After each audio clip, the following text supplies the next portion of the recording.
I'm Faye, and welcome back to Figure It Out with Faye, the channel where I try to figure out my life, and right now I'm focusing on finances. So today I figured I'd mix it up a little bit and do like a car vlog conversation style video, since I'm out and about and had to do some, running around grocery shopping, getting gas, etc. And I figured also the sun's partially out, so a little natural light I thought would be nice. I actually live in a basement, so there's no windows, so all of my light I have to create.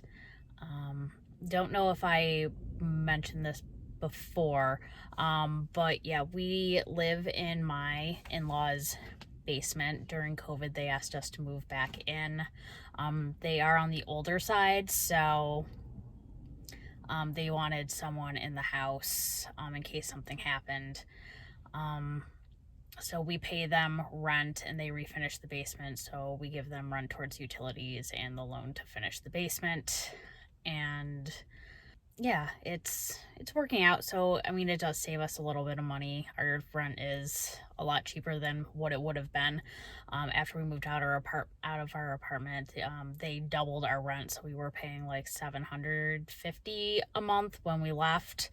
I just went back to the website to see what they were charging for the apartments, and they upped it to almost $1,400. And I thought that was ridiculous, considering when we left it was also raining in our bathroom because our upstairs neighbor kept over flooding their tub. So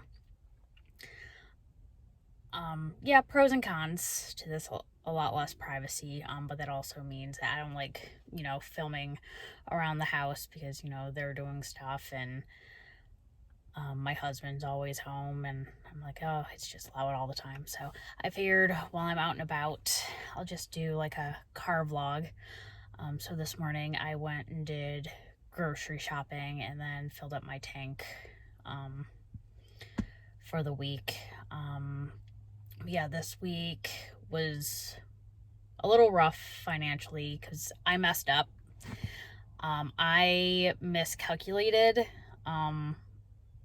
some stuff, so like everything on paper worked out, and then I forgot that I made an extra payment on one of my credit cards, so I made like a $400 extra payment on, I think, my Chase card, and forgot about it. So I went to pay off a bunch of my Affirm payments, and for some reason my bank let them go through even though the money wasn't in my account, because my bank was supposed to only allow auto payments go through, so my account would over withdraw for auto payments, but I canceled all of the auto payments have been canceled, and my bank approved them anyways and over withdrew my account by $400, and then charged me a $15 fee for each one they let go through. So I messed up, and also I was signed up for all over withdrawals to be declined, and I don't know why they went through, so I'm gonna have to figure that out on Monday or tomorrow. And hopefully going forward, that won't happen again. I did just sign up for a new bank account. I'm gonna give Chime Bank a try, and then that way I get my direct deposit 2 days early for work, and then I can just transfer whatever I want for cash into my local bank account. That way it's easier for me to pull out cash the way that I want to pull it out. And then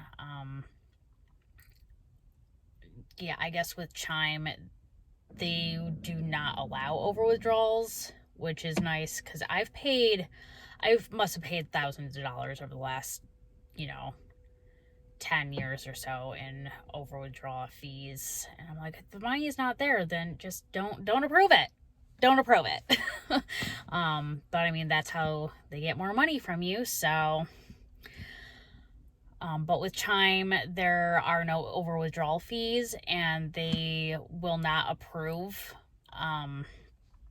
over withdrawals unless the money's in your account. Again, I think they only approve over withdrawals if it's an auto payment, and then they only cover you for like $200. Otherwise, I guess it'll bounce. So I figured I'll give it a try, and then set up different accounts, because I want to set up spending accounts on my debit card, and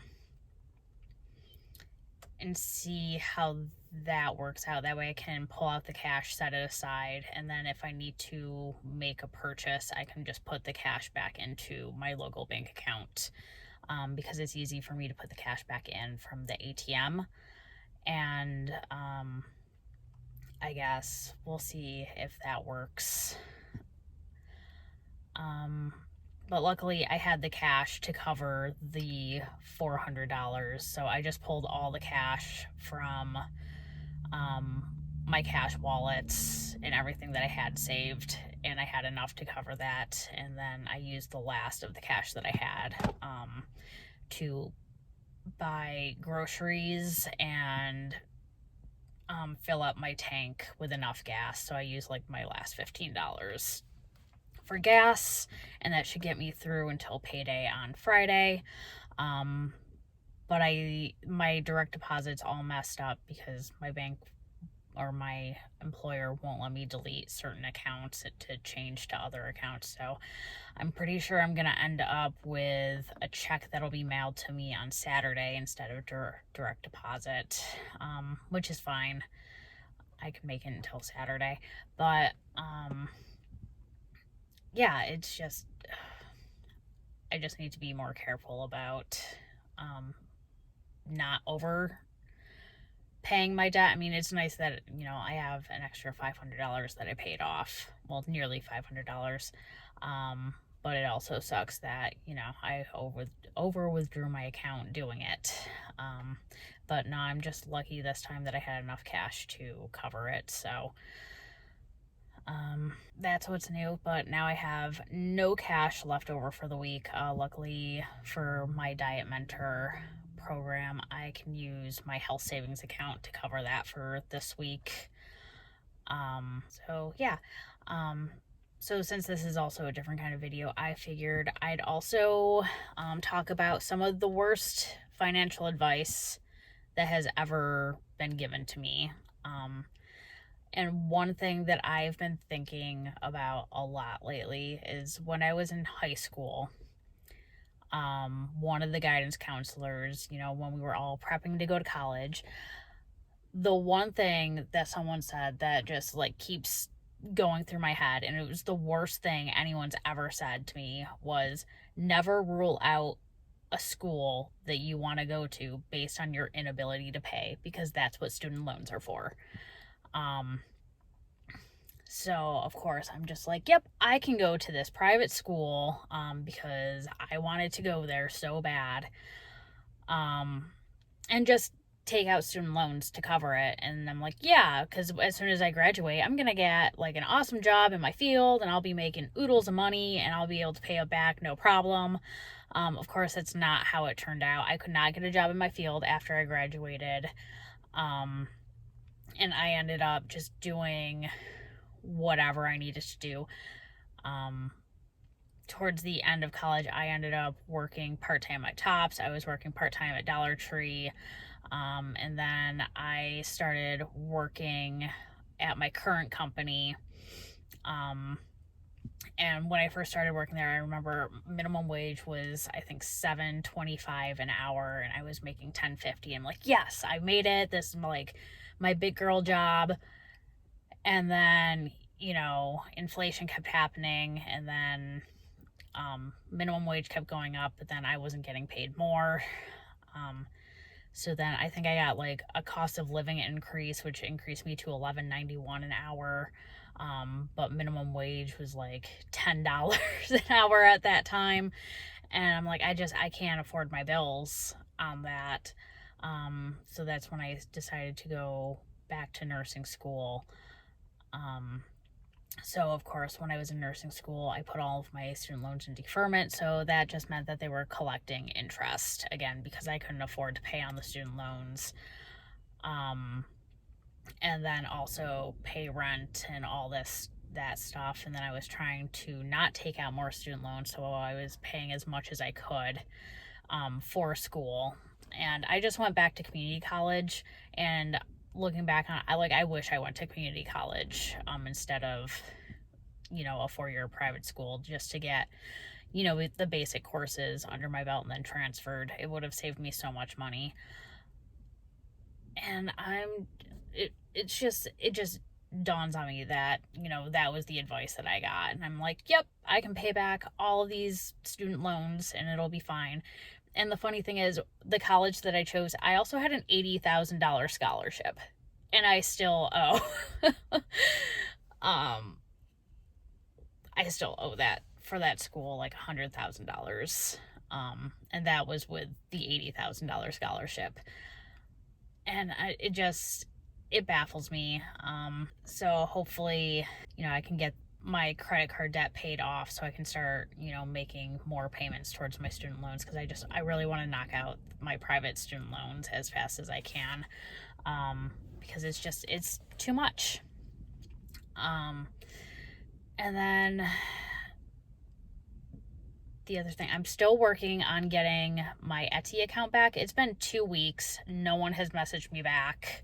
I sent a tweet out to Etsy and I'm like, hey, how long is this going to take? Because I got the initial reply back within 24 hours. I answered their security questions or whatever, and then they said, oh, we'll get back to you. And that was 2 weeks ago.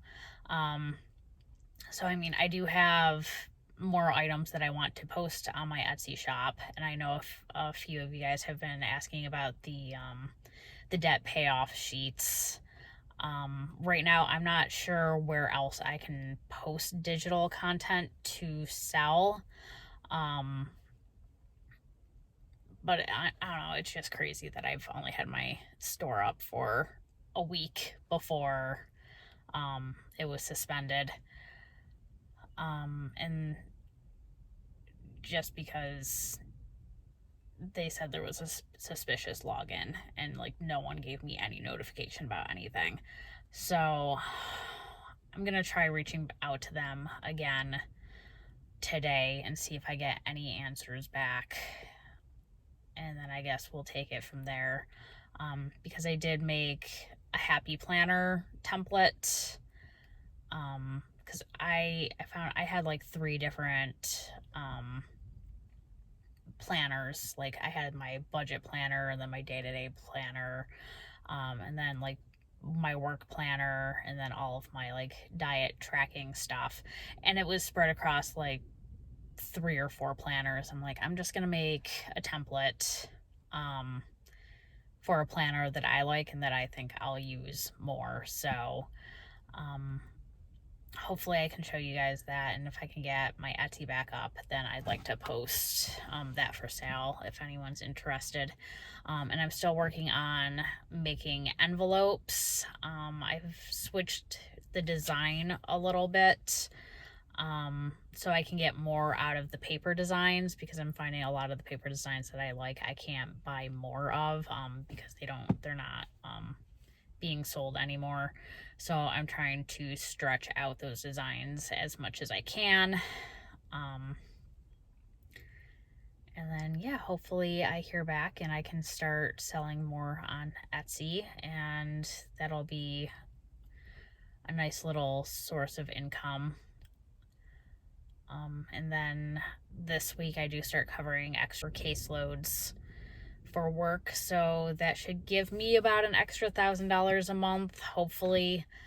And that is going to be somewhat permanent until a new nurse is covered for the caseload. But hopefully it doesn't turn out to be too overwhelming. Sometimes in the past I have covered a lot of extra sites, and then I get burned out really fast. So hopefully just by covering the one extra one just for a little extra cash, I'll be able to manage that, because I mean, now that I'm doing YouTube and I'm trying to take better care of myself, and I'm doing you know, the design work for Etsy on the side, my husband says I'm taking on too much, and I'm just like, oh, you told me to get a hobby, so I did. So